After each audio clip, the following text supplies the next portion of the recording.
Every year, retail stores ritualistically cut prices on many big-ticket items in a sale on the day after Thanksgiving, known as Black Friday. I, like many people, often postpone certain purchases in the fall in anticipation of a better deal during the Black Friday sale. This is a reflection of my expectations, which can impact my willingness to pay for something. In the lead up to the sale, demand decreases. People anticipate a lower future price, and so what they're willing to pay right now is lower than normal. Less willingness to pay means demand decreases. But once the sale starts, willingness to pay is restored. Even if the product ends up not going on sale, demand will shift to the right because expectations about the future price have changed. There's one aspect to demand which is a little hard to grasp. Demand represents what people would be willing to pay for something. And so it tells us both who will want to buy something and who won't be willing to buy it. Right now, I would be willing to pay maybe a couple $1,000s for a luxury yacht. I'm on the demand curve for yachts.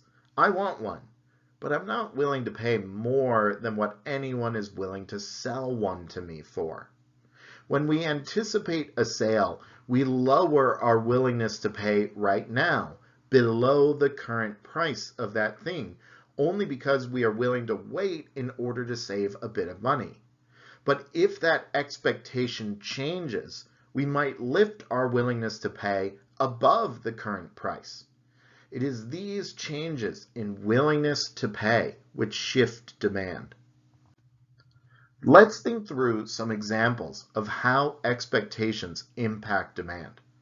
What happens to the demand for batteries when a hurricane is expected to make landfall? Of course, demand will increase and shift to the right. But why are people willing to pay more for batteries now than they were willing to pay before? Likely, it is a change in expectations about both the need for batteries and the inability to buy them once the hurricane has in fact made landfall. In this example, uncertainty is also playing a big role. It may be uncertain as to whether or not you will lose power during the hurricane. Perhaps you will need the batteries, and perhaps you won't. But because you don't expect to be able to buy the batteries once you know for sure, you might be willing to pay a little more now to avoid the risk of not having them when you need them. Expectations about the future and uncertainty about the future both impact our willingness to pay and demand. A similar story plays out each year with the release of a new iPhone.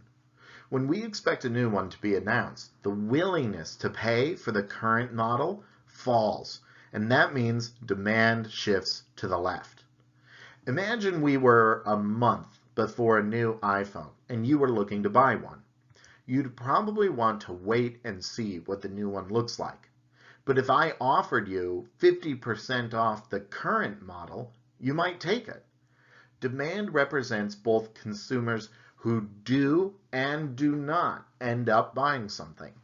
Anyone who has some price in which we would say yes to purchasing the product is on the demand curve for that product.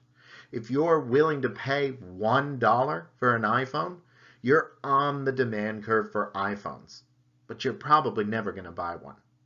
And whenever that price point changes for consumers generally, the demand curve will shift. One area where there isn't really a shift, but it is an important determinant for demand, is uncertainty about product quality. It can be hard to tell what the quality of a used car is, and so consumers in general aren't willing to pay very much for them because they don't want to get bamboozled.